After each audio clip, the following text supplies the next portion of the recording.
Hello bachcho, let's read the question. The question says we have a combination as shown in the following figure. Choose the correct options. The charge on each capacitor is 600 microcoulomb. The potential difference between the plates of C1 is 30 volts. The potential difference between the plates of C2 is 20 volts. The potential difference between the plates of C3 is 40 volts. तो basically यहाँ हमें एक circuit given है और हमसे दो चीजें पूछी गई हैं कि चार्ज कितना फ्लो करेगा और हर कैपेसिटर के अक्रॉस पोटेंशियल डिफरेंस कितना है। तो जो हमें सर्किट गिवन है उसमें गिवन है कि एक साइड से अर्थिंग की हुई है और एक साइड यहाँ 90 वोल्ट का पोटेंशियल अप्लाई किया गया है।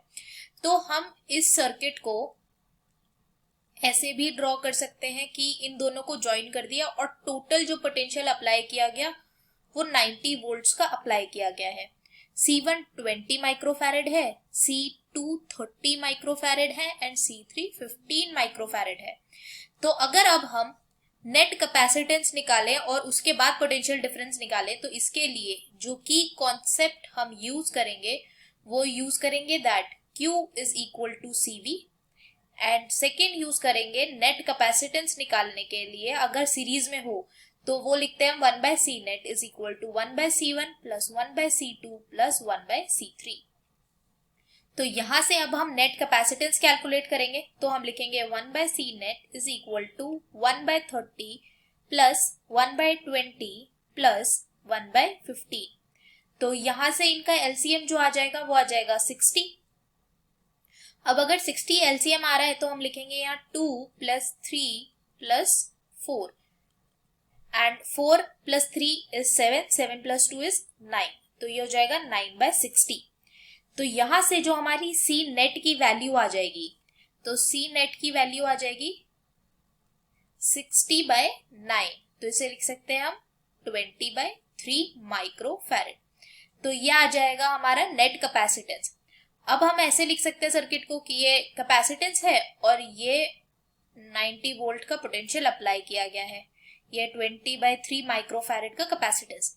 अब हम यहाँ चार्ज फ्लो निकालेंगे कि कितना चार्ज फ्लो करता है। तो वो हमने बात करी थी Q is equal to CV होता है। नेट कैपेसिटेंस आया हमारा 20 by 3 microfarad multiplied by potential difference है 90 वोल्ट्स का। तो ये हो जाएगा माइक्रो कूलम्स में। तो ये हो जाएगा यहाँ से कैंसिल और ये हो जाएगा 30। तो ये जो वैल्यू आ जाएगी वो आ जाएगी 600 माइक्रो कूलम्स। तो पूरे सर्किट में कितना चार्ज फ्लो कर रहा है 600 माइक्रो कूलम्स का। तो अगर 600 माइक्रो कूलम्स का चार्ज फ्लो कर रहा है तो जो फर्स्ट ऑप्शन है हमारा the charge on each capacitor is 600 micro coulomb वो सही ऑप्शन है बिकॉज सीरीज में कैपेसिटेंस सेम फ्लो करता है। तो सभी के अक्रॉस जो चार्ज फ्लो करेगा वो फ्लो करेगा 600 माइक्रो कूलम्स का। अब हम सबके अक्रॉस पोटेंशियल डिफरेंस कैलकुलेट कर लेते हैं। यहां हमें जो सर्किट गिवन था वो गिवन था ऐसे और यहां इसके अक्रॉस 90 वोल्ट का पोटेंशियल डिफरेंस। तो यहां 20, यहां है 30 एंड यहां है 15 माइक्रोफैरेड। ये C1 कैपेसिटर, ये C2 कैपेसिटर और ये C3 कैपेसिटर।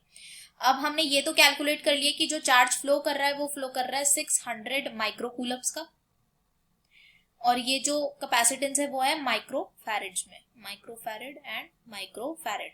अब अगर हमें सबके अक्रॉस पोटेंशियल डिफरेंस कैलकुलेट करना है तो हम लिखेंगे यहाँ Q1 is equal to C1 V1 और पोटेंशियल डिफरेंस के लिए लिखेंगे हम Q1 by C1। तो यहाँ जो Q1 की वैल्यू है वो है 600 एंड C1 की वैल्यू है 20।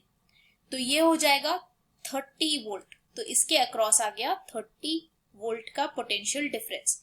अब C2 के अक्रॉस कैलकुलेट करेंगे तो हम लिखेंगे V2 is equal to Q2 by C2। Q2 same charge flow करेगा तो ये हो जाएगा 600 डिवाइडेड बाय 30। तो इसके अक्रॉस हो जाएगा 20 वोल्ट का पोटेंशियल डिफरेंस। अब अगर हम V3 कैलकुलेट करें तो वो लिखेंगे Q3 by C3। तो Q3 की वैल्यू 600 माइक्रोकूलम्स और C3 है 15 माइक्रोफैरेड।